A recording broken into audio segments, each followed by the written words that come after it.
Good morning children, कैसे हैं आप सब? ठीक बेटा, हम जो आपने लास्ट वीडियो देखे होंगे वो हमारा चैप्टर चल रहा था, चैप्टर 10 सर्कल, जिसपे हमने अब तक क्या क्या पढ़ा, इधर हम वो रिवाइंड कर लेते हैं वापस से। हमने टेंजेंट्स पढ़ी, हमने पॉइंट ऑफ कांटेक्ट पढ़ा, हमने ये पढ़ा कि अगर एक्सटर्नल पॉइंट से सर्कल के आउटसाइड कोई पॉइंट है और उससे अगर हम दो टेंजेंट ड्रॉ करें तो दोनों की लेंथ क्या होती है, इक्वल, ये हमने पढ़ा। इसके अलावा हमने ये चीज पढ़ा कि अगर आप सेंटर से पॉइंट ऑफ कांटेक्ट को ज्वाइन करता हो तो पॉइंट ऑफ कांटेक्ट और टेंजेंट के बीच में 90 डिग्री का एंगल बनाता है, ये चीज भी हमने पढ़ी। ठीक, तो उसी को हम कंटिन्यू करते हैं, उस पर बेस हमने क्वेश्चन करे, कुछ प्रूफ वाले करे, उसी को हम आगे कंटिन्यू करते हैं। एक्सरसाइज 10.2 पे आते हैं। 10.2 पे हमने 11 तक हमने कर लिए थे। लास्ट क्वेश्चन मैंने आपको 11 असाइन किया था, वर्क हिंट दी थी, आई होप आपने करा होगा। ठीक, अब हम आते हैं हमारे क्वेश्चन नंबर 12। ठीक, क्वेश्चन नंबर 12 क्या बोलता है वो हम देख लेते हैं। अ triangle ABC is drawn circumscribe, यानी एक ट्रायंगल है जो सर्कमस्क्राइब है, मतलब सर्कल के उसको टच करते हुए वो ट्रायंगल बन रहा है।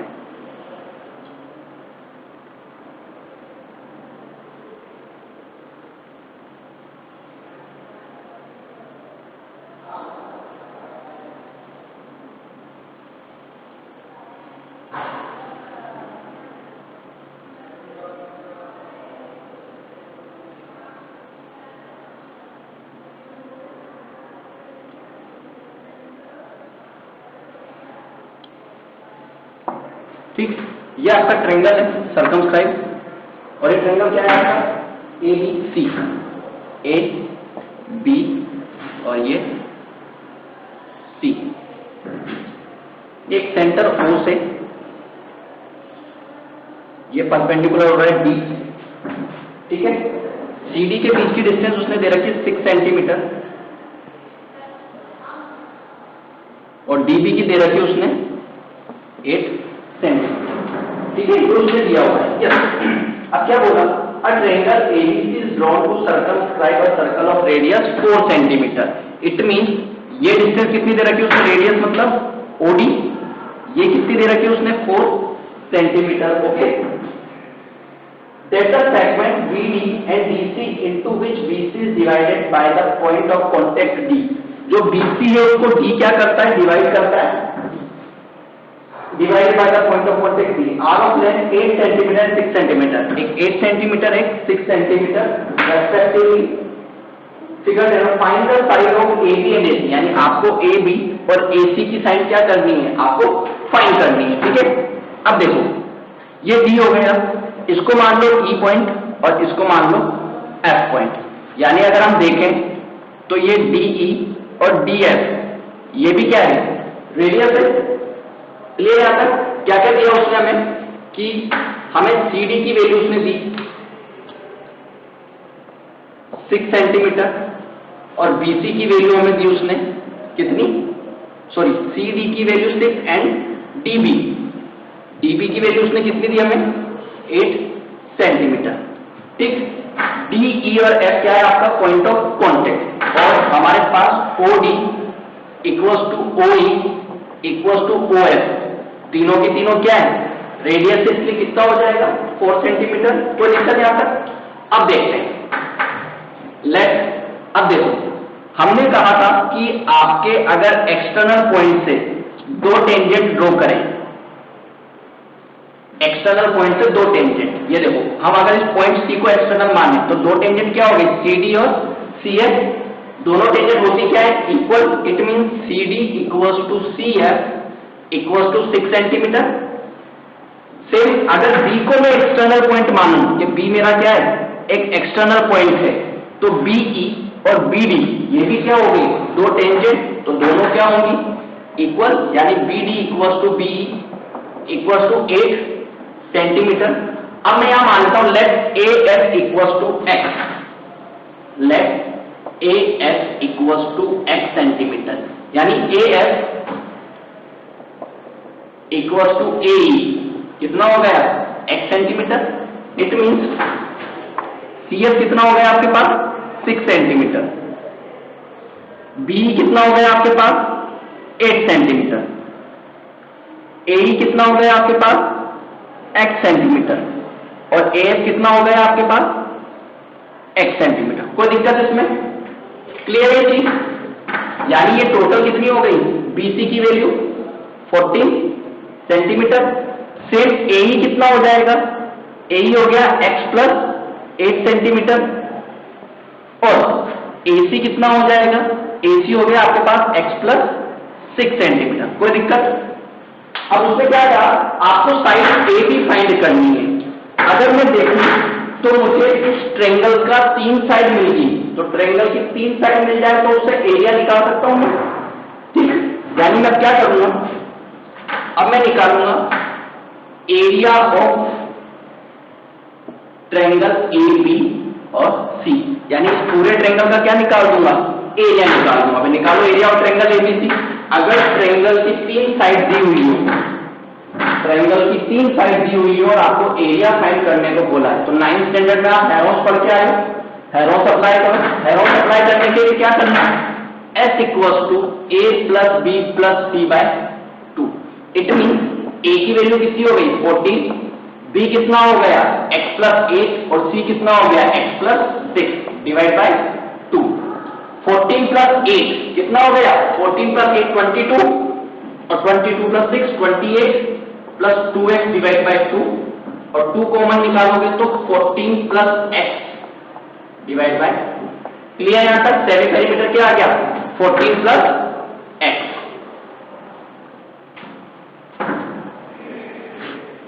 ठीक, एरिया बाय हेरोस। हेरोस से एरिया निकालोगे तो कितना हो जाएगा? फॉर्मूला क्या होता है? S minus A, S minus B और S माइनस C। S की जगह पर क्या पुट कर सकते हो? S की जगह पर 14 प्लस x, यानी 14 प्लस x, ये S की जगह, ये हो गया 14 plus x minus A। A कितना माना था आपने? 14। इसके बाद 14 प्लस x माइनस 8। क्यों? क्योंकि अगर बाहर मेरे माइनस आएगा तो अंदर का साइन भी मैं क्या कर दूंगा? चेंज कर दूंगा। ठीक, and multiply 14 plus x minus 6। कोई दिक्कत इसमें? क्लियर यहां तक? चलो सोल्व करना स्टार्ट करते हैं। ये 14 से 14 कट, x से x कट, इस x से ये x कट, यानी क्या बचा आपके पास? 14 plus x into x, 14 minus 8 6 और 14 माइनस 6 8। क्लियर यहां तक? ये हो गया आपका under root x 14 plus x, इससे कर लो 2 3 6 एंड 4 2 8, यानी 4 का 2 बाहर और एक 2 ये बाहर, यानी टोटल कितना हो गया? 4 हो गया, यानी 4 रूट 3x 14 प्लस x। कोई दिक्कत यहां तक? ये आपका आ गया बाय हेरोस से पूरा का पूरा आपका एरिया। क्लियर यहां तक बेटा? अब देखो, अब मैं अगर कहूं कि मैं यहां से AO OC और OB को ज्वाइन कर देता हूं। ठीक, यानी कि मेरे पास कौन कौन से ट्रायंगल बन गए? ये वाला ट्रायंगल एक, ठीक, सेम एक ट्रायंगल ये और सेम थर्ड ट्रायंगल ये। क्लियर ये बात? अब अगर मैं ये रेड वाले ट्रायंगल, जो 3 ट्रायंगल बने, ट्रायंगल AOB, BOC और COD, तीनों का एरिया निकाल दूं और उन तीनों का एरिया का एडिशन इक्वल होगा, इट मींस अब मुझे क्या क्या निकालना है? अब मुझे निकालना है area of triangle AOB। AOB का निकालूंगा तो क्या हो जाएगा? 1/2 base into height, it means 1/2। Base कितना मानूंगा मैं? AB यानी x प्लस 8 और हाइट कितनी मानूंगा? हाइट मतलब रेडियस, रेडियस कितनी दी हुई है आपको? 4 सेंटीमीटर, यानी ये कितना हो गया? 2x plus 8।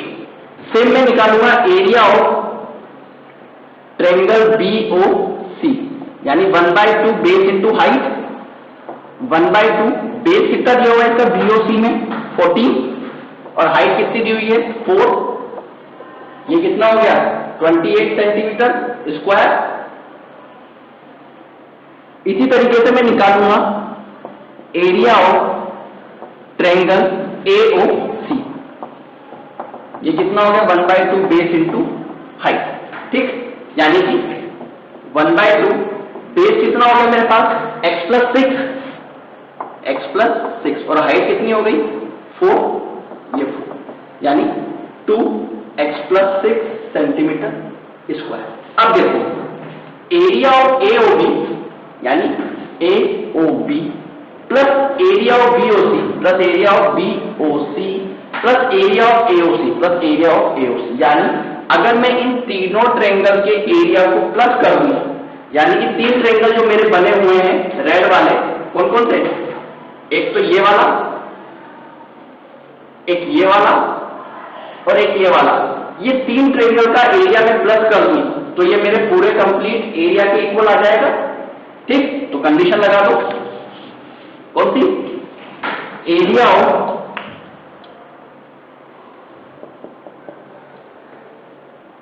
Now area of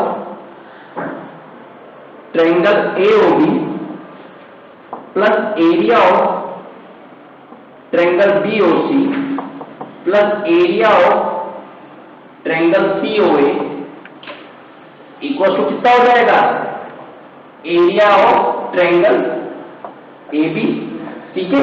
यानी अगर तीनों का एरिया में प्लस कर दूं, जो अभी हमने बात करी कि अगर मैं तीनों का एरिया प्लस कर दूं ये रेड वाले ट्रायंगल्स का, तो किसके इक्वल हो जाएगा, कंप्लीट एरिया के इक्वल।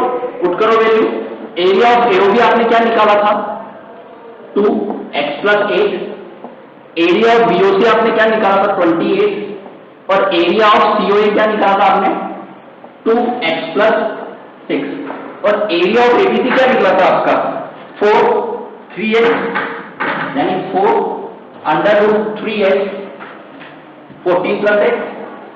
कोई दिक्कत इसमें? अब सोल्व करना स्टार्ट करते हैं।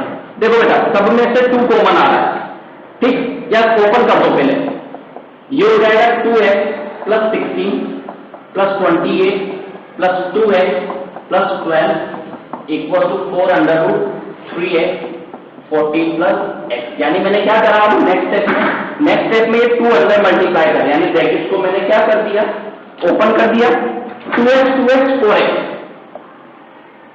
अब इनको प्लस कर लो, 28 और 12 और 28 कितना हो गया 40 और 16 कितना हो गया 56 equal to 4 under root 3x 14 plus x।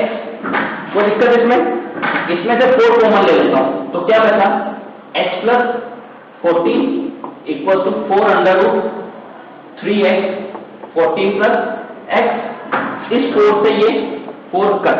अब मुझे x की वैल्यू निकालनी है, तो मेरे एक तरफ तो x प्लस 14 आ रहा है और दूसरी तरफ मेरे क्या वैल्यू आ रही है अंडर रूट में वैल्यू आ रही है, यानी मुझे क्या करना पड़ेगा स्क्वायरिंग इन बोथ साइड।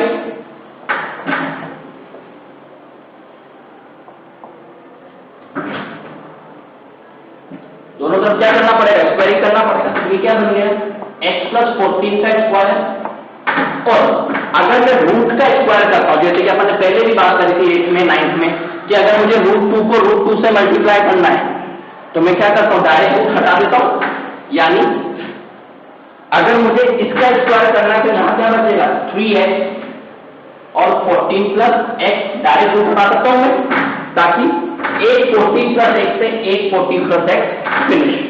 कोई दिक्कत यहां पर क्या करा हमने तीनों ट्रायंगल के एरिया का सम किसके इक्वल कर दिया, एक कंप्लीट ट्रायंगल एरिया के, जो मैंने आपको एक्सप्लेन करा।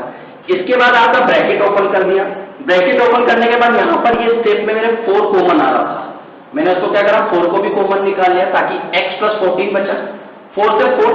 अब मेरे पास x की वैल्यू निकालनी है, तो यहां तो मेरे पास रूट नहीं आ रहा लेकिन यहां रूट आ रहा है, तो मैंने क्या करा अंडर रूट को हटाने के लिए क्या कर दिया स्क्वायरिंग इन बोथ साइड। दोनों साइड स्क्वायरिंग करते डायरेक्ट क्या हो गया रूट हट गया, या 14 प्लस x से एक 14 प्लस x पूरा नहीं स्क्वायर की पावर, तो मैंने कितनी कट कर दी ओनली 1। अब मेरे पास क्या बची, x plus 14 equal to 3x। यहां तक क्लियर है? ये क्वेश्चन अब कर दो।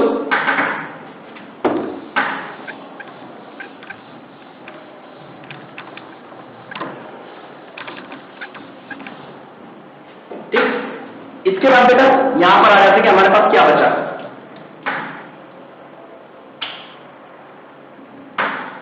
ठीक, अपने पास क्या बचा, x plus 14 equal to 3x। Solve करो, ये जाएगा 14 equal to 3x minus x, यानी 14 इक्वल टू 2x और x इक्वल टू 7, और x की वैल्यू 7 आई, तो आपके पास AC कितना था, AC की वैल्यू थी आपके पास x प्लस 6, यानी 7 प्लस 6 कितनी हो गया 13, और AB की वैल्यू कितनी थी आपके पास x प्लस 8, यानी 7 प्लस 8 इक्वल 15 सेंटीमीटर। कोई दिक्कत क्वेश्चन में? बेटा इंपॉर्टेंट क्वेश्चन है, एग्जाम में पूछा जाता है, और अगर एग्जाम में नहीं तो आपके कहीं ना कहीं ये क्वेश्चन टच में आएगा। इससे ध्यान रखना, हमने क्या करा, हमने पूरे ट्रायंगल का एरिया निकाला बाय हेरोन्स, और फिर छोटे वाले ट्रायंगल्स का निकाला 1/2 बेस इनटू हाइट से, और फिर क्या करा, तीनों ट्रायंगल्स, तीनों छोटे वाले ट्रायंगल्स के एरिया का सम एक कंप्लीट एरिया के इक्वल करा, और फिर हमने उसको क्या करा, एल्जेब्रिकली सोल्व करा। कोई दिक्कत बेटा इस क्वेश्चन में? क्लियर है वाला? ओके, रब कर दो।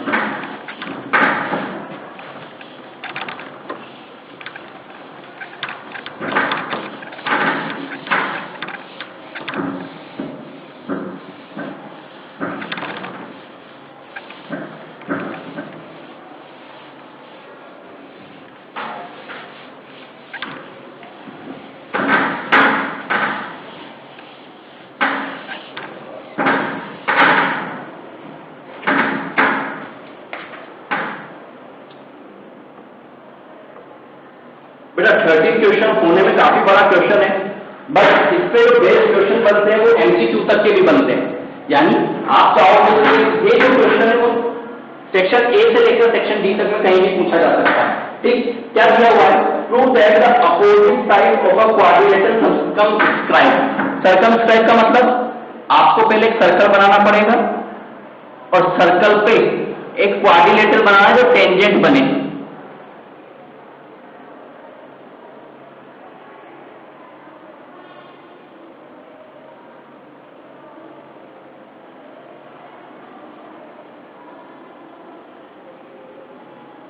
ठीक, ये क्वाड्रिलेटरल हो गया आपका सर्कमस्क्राइबिंग, ये लो, ये A, B, C और D। कोई दिक्कत इसमें? ये आपका सेंटर।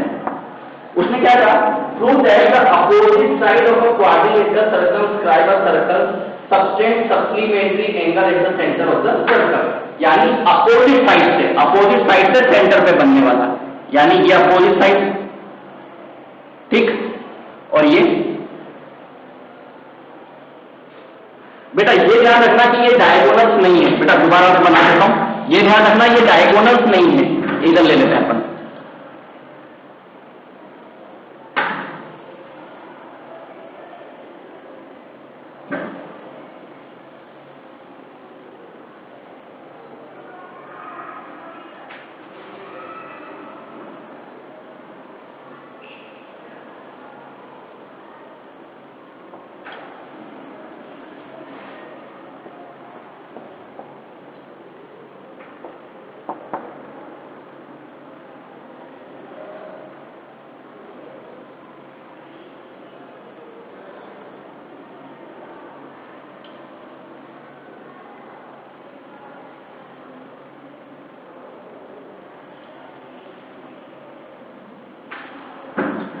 ये फिगर लेते हैं। ये ध्यान रखना बेटा कि ये डायगोनल्स नहीं है। मैं पहले बता देता हूं, अगर आप डायगोनल समझोगे तो ये क्वेश्चन वैसे ही गलत हो जाएगा। ठीक, ये क्या है, डायगोनल्स नहीं है, यानी एक लाइन ये D से O आई, O से B चलेगी, ये C आई और C से A चलेगी, ये इस टाइप का डायग्राम बनेगा। ये दोनों क्या है, डायगोनल्स नहीं है, ये क्लियर रखना। क्वेश्चन में कहा अपोजिट साइड से सेंटर पे बनने वाले एंगल अपोजिट साइड से यही बना, ये और ये, इन दोनों एंगल का सम क्या होना चाहिए? सप्लीमेंट्री। यानी आपको प्रूफ क्या करना है? प्रूव दैट, आपको प्रूव क्या करना है कि एंगल, इसको वो मान लो कि angle DOC plus angle AOB equal to 180 हो, या फिर angle AOD plus angle BOC ये क्या होना चाहिए? सप्लीमेंट्री होना चाहिए। ये आपको क्या करवा रहा है? क्वेश्चन प्रूफ करवा रहा है। कोई दिक्कत बेटा इसमें नहीं? क्लियर है ये बात कि ये दोनों क्या है? डायगोनल नहीं है। आपको दिया हुआ क्या है? ABCD is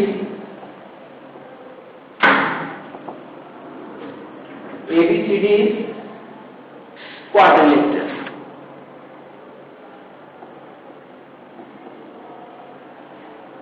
ABCD is quadrilateral,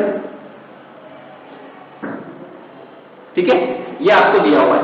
अब हम यहां से क्या करते हैं? सॉल्यूशन स्टार्ट करते हैं। अब इसमें थोड़ा सा कंस्ट्रक्ट कर दो। कंस्ट्रक्ट करने के लिए क्या करो? आप पॉइंट ऑफ कॉन्टेक्ट से ज्वाइन करो।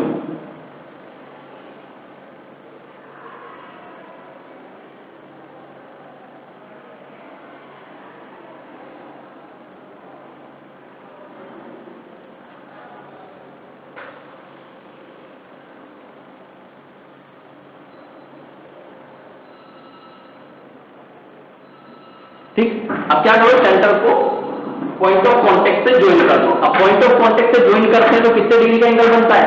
90 डिग्री का। अब देखते हैं 90 डिग्री का बनते सॉल्यूशन स्टार्ट करते हैं। इन ट्रायंगल, दो ट्रायंगल को कॉन्ग्रुएंस कर दो P, क्यों? क्योंकि हमें क्या करना है? सेंटर के एंगल्स लेकर आने। तो हम करते हैं POB और BOQ को। In triangle BOP and triangle BOQ, ठीक, BOP और BOQ को हमें क्या करना है? कॉन्ग्रुएंस करना है। बेटा कॉन्ग्रुएंस क्यों करना है? क्योंकि हमें क्या बताना है कि ये दोनों एंगल्स क्या हैं? सप्लीमेंट्री एंगल्स हैं, ठीक। इसलिए मुझे दोनों को क्या करना है? कॉन्ग्रुएंस बताना पड़ेगा, ताकि मैं क्या करूंगा? एंगल्स को इक्वल लाने की कोशिश करूंगा, ठीक। BOP और BOQ में हम देखें तो PO and OQ, PO equal to OQ लिख सकता हूं, रेडियस ऑफ सर्कल, ठीक। इसके अलावा BO common side,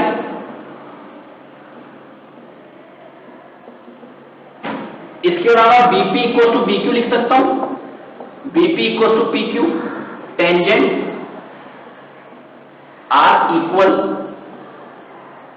from common point, कि कॉमन पॉइंट से जो टेंजेंट होती है वो क्या होती है? इक्वल। क्राइटेरिया कौन सा लग गया आपका? बाय ट्रिपल एस, इसलिए ट्रायंगल BOP जो है वो कॉन्ग्रुएंस हो जाएगा ट्रायंगल BOQ के, ठीक। कॉन्ग्रुएंस होने का मतलब क्या कर सकते हैं?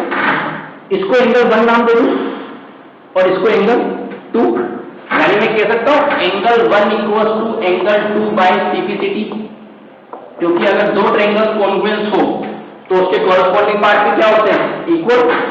सेम अगर मैं इन दोनों ट्रायंगल्स में करूंगा तो अब आप कहोगे तो हमने ये दो ट्रायंगल्स ही क्यों लिए, ये क्यों नहीं लिए? बेटा जब आप लोगे ये चीज तो लेने में इन दोनों को भी कॉन्ग्रुएंस करते हो बाय RHS कर दोगे, पर कैसे? RHS भी कैसे होगा? ये देखो 90 डिग्री करोगे, ये दोनों साइड तो आपके पास है ही नहीं, ये दोनों लेंथ आपने, आप सिर्फ 90 डिग्री और एक साइड बता पाओगे, इसलिए हमने ये दोनों ट्रायंगल नहीं लिया। हमें कॉन्ग्रुएंस करने के लिए ट्रायंगल वो चूज करने पड़ते हैं जो हमें कॉन्ग्रुएंस करे, तो हमने इन दोनों को क्या कर दिया? कॉन्ग्रुएंस। सिमिलरली मैं इन दोनों को कर सकता हूं, तो ये एंगल क्या हो जाएंगे? एंगल 3 और एंगल 4 CPCT से, यानी similarly angle 3 equal to angle 4, ये इक्वेशन बंद कर दो, ये equation 2।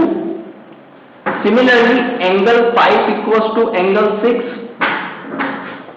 Angle 5 equal to angle 6, equation number 3, and angle 7 equal to 8 and angle 7 equal to angle 8, equation number 4।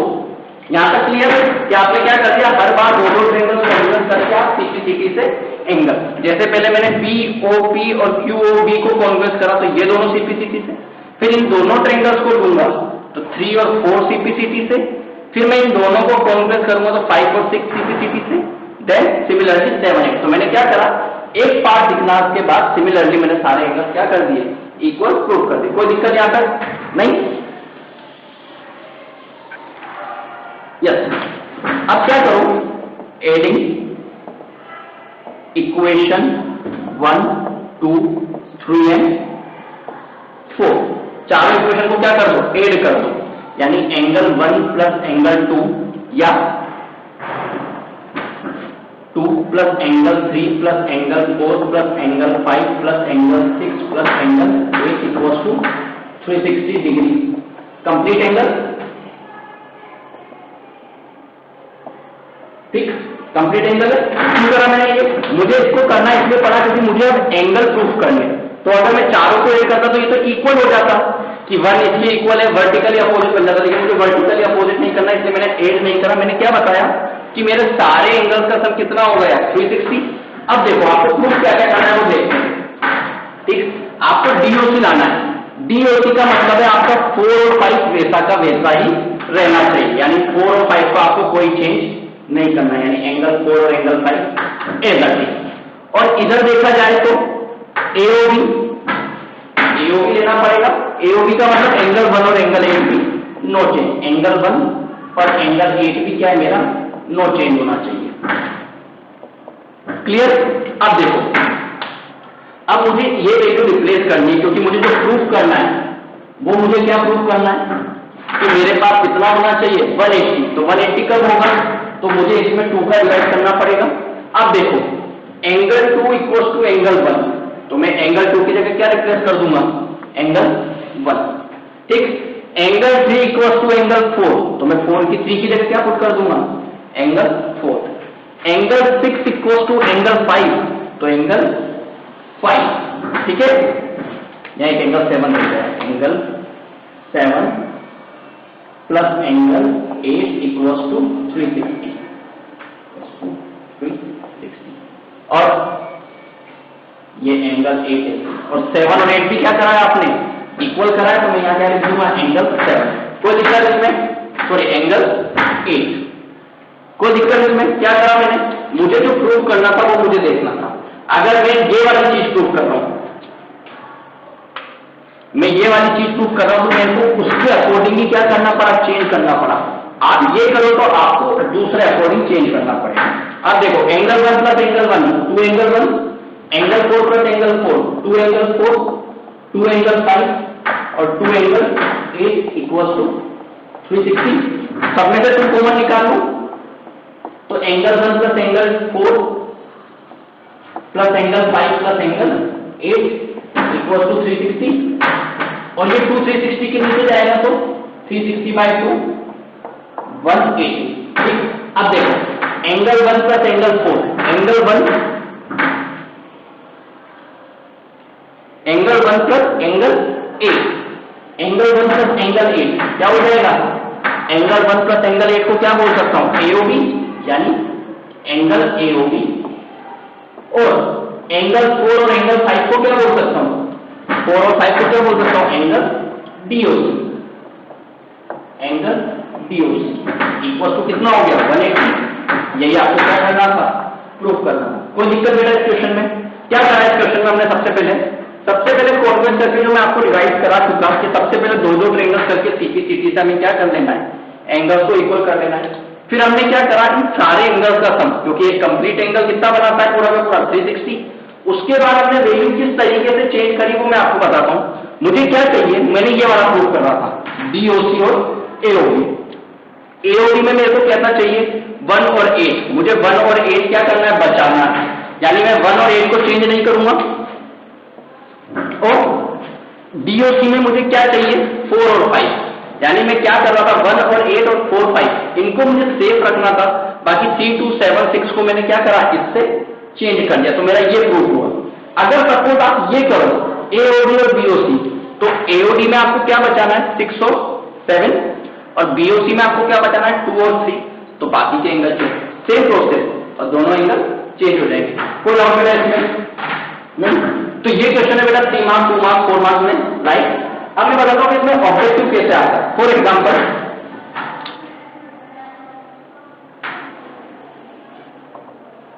MCQ के लिए वो क्या करता है, वो आपको ऐसा ही डायग्राम बना देता है कि भाई ये लो, और वो डायग्राम को जिस तरीके से बनाता है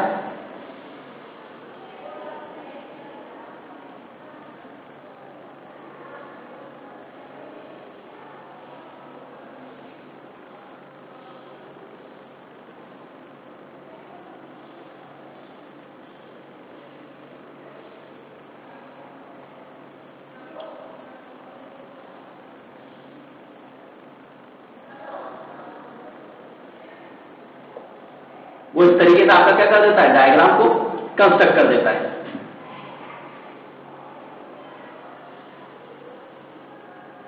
ठीक है, इस तरीके से वो आपका डायग्राम को क्या करता है, कंस्ट्रक्ट करता है। और वो एक वैल्यू दे देता है आपको, सपोज 115 दे दिया और आपसे ये वैल्यू वो पूछता है कि मुझे ये वैल्यू बताओ। इस तरीके से डायग्राम, अब आप क्या करते हो, कंस्ट्रक्ट करते हो, इसको क्या करते हो, इसको आगे बढ़ाते हो, इसको आगे बढ़ाते हो, एक स्ट्रेट लाइन बनाने की कोशिश करते हो। लेकिन अब आप यहां से एक और चीज सीख गए जो हमने चैप्टर नंबर 6 में एक बार सीखा था, 9th में जब आपने कहा था हमने लीनियर पेयर, कॉरेस्पॉन्डिंग एंगल्स और इंटीरियर एंगल्स, एक्सटीरियर एंगल्स, को इंटीरियर एंगल्स, सेंटर, ये सारा हमने पढ़ा था। तो अब ये चीज हो गई कि इसके अलावा क्या हो गया कि अगर हमारा सर्कल जो हमारा क्वाड्रिलेटरल है वो सर्कमस्क्राइब है, इट मीन अगर हमारा क्वाड्रिलेटरल सर्कमस्क्राइब है तो अपोजिट एंगल का सम कितना होता है, 180। यानी आप डायरेक्ट यूज कर सकते हो, अगर ये 115 दिया है तो ये कितना हो जाएगा, 65।